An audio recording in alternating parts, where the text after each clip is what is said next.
This is just a sample of the audiobook. To get the complete audiobook, access the link posted in the first comment. Chapter 1. Who, Where, When. It was a dark and stormy night when the 10 of us arrived in the back of a 6x6 Army truck at the 550th Werewolf Squadron headquarters at Great Ashfield, East Anglia, England, where the 385th Bomb Group, Heavies, was stationed. It seemed appropriate, if not prophetic, that it was April Fool's Day in 1944. The 6 enlisted men of our crew were taken care of first and escorted to their Quonset hut billet, as the British call the barracks.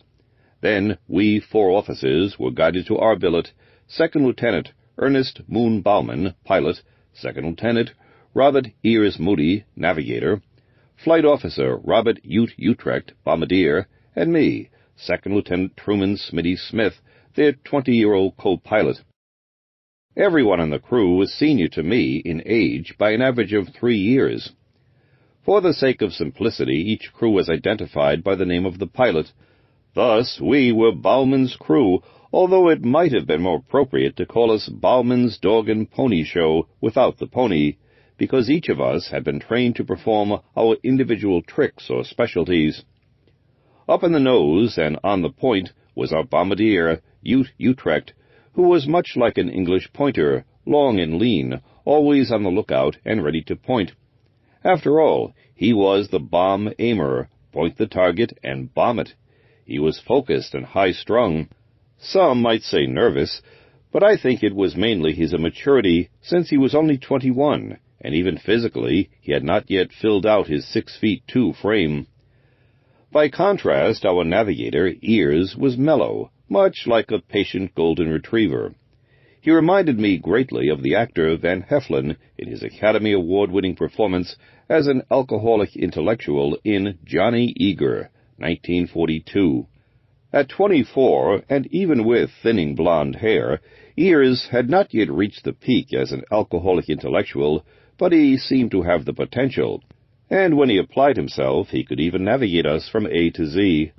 However, he was not always motivated to do it in proper sequence, which often added suspense to our flights. Moon Bauman, our pilot, was of German lineage. By canine comparison, he was more like a German shepherd, although a bit on the small side.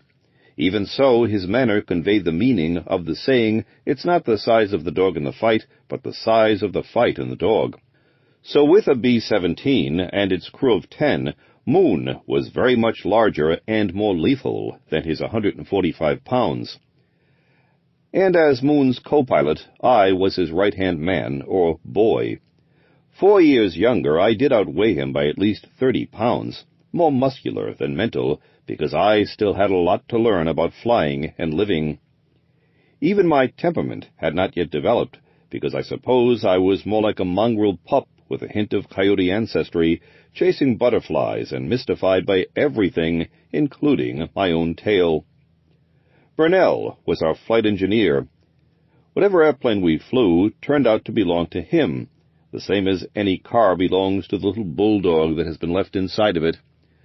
Most of the time he rode standing between Moon and me, making note of the plane's performance, except when he was needed to operate the twin 50-caliber machine guns in the top turret just behind us. Aft of the top turret was the bomb bay, and aft of that was the radio room, guarded by Rudy Radofsky, a quiet yet nervous little terrier. Rudy was probably the smallest and the oldest on the crew, who to me seemed totally out of place. I had the feeling that he should be in some high school teaching radio or shop, but of all places not flying combat in a flying fortress.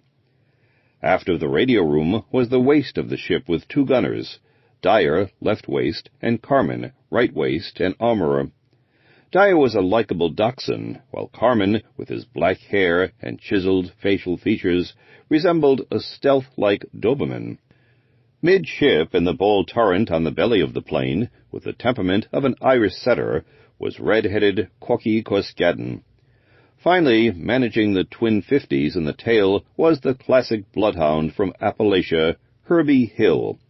This was Bauman's dog show, an eclectic yet homogeneous pack, where hopefully the whole would be more than the sum of its parts in contributing to the war effort.